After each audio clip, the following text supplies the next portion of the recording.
आणि तुम्ही जर ऑनलाईन लोन ॲप वापरत असाल किंवा ऑनलाईन ॲपच्या माध्यमातून इन्स्टंट लोन घेण्याचा विचार करत असाल तर ही बातमी पहा आणि मग तुमचा निर्णय घ्या.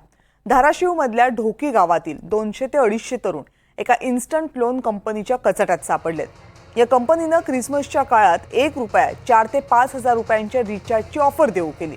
1 रुपया 4-5 हजारांचा रिचार्ज मिळतोय म्हटल्यावर सर्वांनी ऑफरचा फायदा घेतला. एकट्या ढोकी गावात जवळपास 2 कोटी रुपयांचे रिचार्ज झाल्याचा अंदाज आहे. पण आता या कंपनीनं तरुणांकडून सक्तीची वसुली करायला सुरुवात केली आहे आणि यासाठी त्यांची बँक खातीही गोठवली आहेत. या तरुणांसोबत संवाद साधला आमचे प्रतिनिधी ओंकार कुलकर्णी यांनी. 1 रुपयाच्या किमतीमध्ये तब्बल 4,000 रुपये किंमत असलेला 1 वर्षाचा रिचार्ज प्लॅन मिळतोय असं म्हणल्यावर तुम्हाला नक्कीच खरं वाटणार नाही. मात्र असा प्रकार जो आहे तो धाराशिव जिल्ह्यात समोर आलेला आहे. धाराशिव जिल्ह्यातील ढोकी येथील जवळपास 300 ते 400 तरुणांनी या ऑफर्सचा लाभ घेतलेला आहे. 1 नाही 2 नाही तर तब्बल 3-3 लाख रुपयांचे रिचार्जेस जे आहे ते तरुणांनी आपल्या फोनवरून केलेले आहेत. आणि त्यानंतर ना आता या तरुणांना कुठेतरी सक्तीची ही वसुली जी आहे ती त्या संबंधित कंपनीकडून करण्यात येत आहे. नेमकं काय हा संपूर्ण प्रकार आहे ते जाणून घेण्यासाठी आपण धाराशिव जिल्ह्यातील ढोकी या गावामध्ये आलेलो आहोत. आपल्यासोबत हे जे आपण दृश्यांमध्ये तरुण पाहतोय हे जे सर्व तरुण आहेत ते या सर्व प्रकाराचा कुठंतरी बळी ठरलेले आहेत. नेमकं काय प्रकरण आहे ते आपण जाणून घेणार आहोत. मला सांग, तुझं नाव सांग. माजिद मुख्तार सय्यद. काय नेमकं आता किती रिचार्ज तू केले होते, काय कशा पद्धतीने तुझ्या अकाउंट होल्ड पडलाय, काय प्रक्रिया नेमकं केली? काय नाही, ती ऑफर म्हणून आलेली होती. ती क्रिसमस डे होता त्या दिवशी. ऑफर आहे म्हणून आम्ही ऑफरचं ती केलं. आता ते होल्ड लावले त्यांनी अकाउंटला. किती रिचार्ज केले सगळे?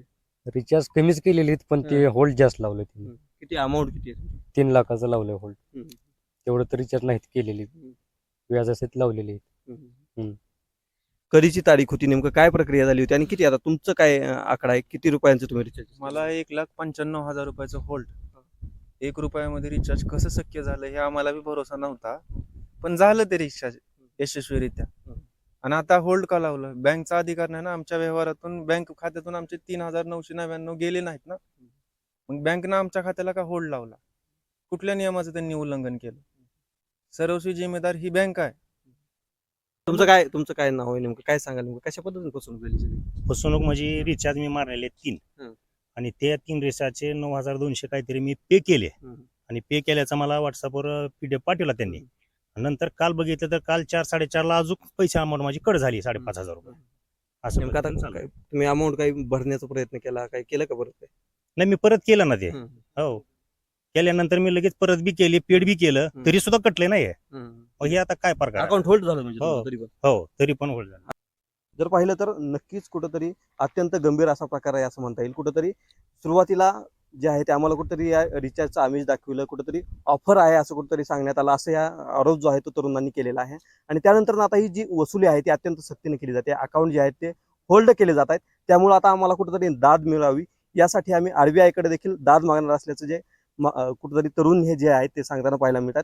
एकंदरीतच जर पाहिलं तर सरकारनं देखील आता यांच्याकडे लक्ष देणं गरजेचं आहे. हा जो काही संपूर्ण प्रकार आहे तो देखील आता मिटवायची जबाबदारी सरकारने घेण्याची गरज आहे. ओंकार कुलकर्णी, NDTV मराठी, ढोकी, धाराशिव.